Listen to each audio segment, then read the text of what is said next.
Jeg er nu klar til at starte på min Novice cardigan fra Petit Knit.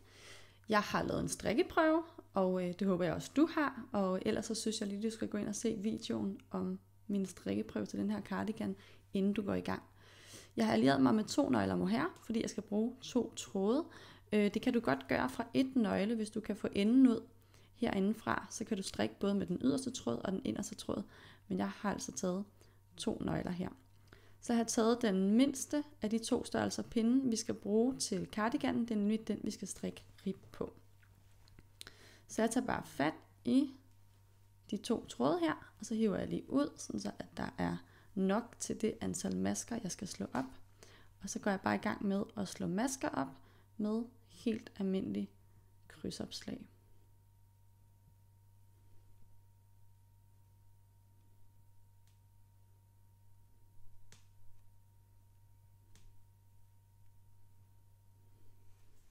Nu har jeg slået alle mine masker op, og hvis vi lige skal kigge her på opslaget, så er der ligesom en retside på et opslag og en vrangside. Så vi vil faktisk gerne have retsiden af det her opslag til at være på retsiden af vores cardigan. Så når vi er færdige med vores rib, så vil vi rigtig gerne have, at den her tråd fra opslaget, den er til venstre. Så har vi nemlig retsiden ud mod os. Hvis I har svært ved at kende forskel på de her 2 sider, så kan I huske på, at tråden skal hænge til venstre, så er det retsiden, der vender ud mod os. Men nu går jeg simpelthen i gang med at strikke rib, så jeg skal lige have fat i den tråd, der hører til mine garnnøgler. Den er her.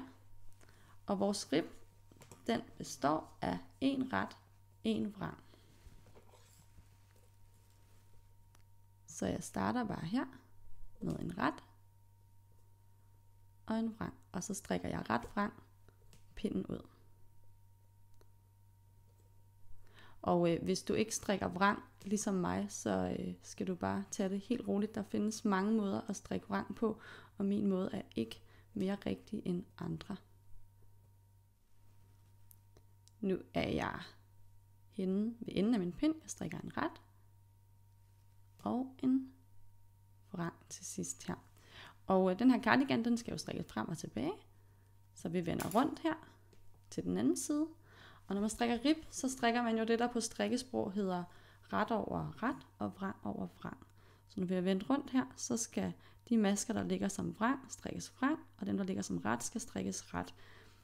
Det er ret simpelt i den her opskrift, fordi hver pind starter med en ret, en vrang. Men da jeg var nybegynder, så kunne jeg godt fare lidt vild i, hvad jeg var nået til, hvis jeg lige havde glemt det, eller lagt det fra mig. Så hvis du også synes, det er svært at genkende dine masker, så har jeg lavet en video, der hedder Lær at kende forskel på ret og vrang, som er i noget lidt mere videovenligt garn end det her mohair.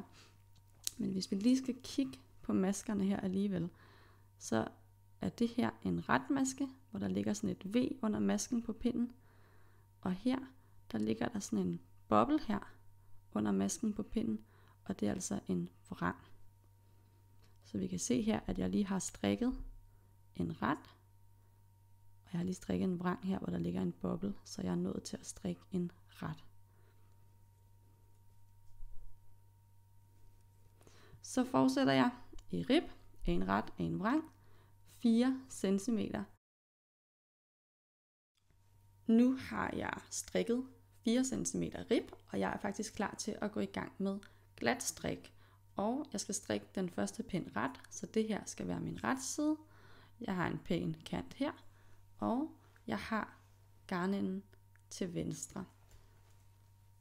Så jeg har taget fat i den pind, som selve cardiganen skal strikkes på, og så går jeg simpelthen bare i gang med at strikke alle mine masker hen på den her pind ret.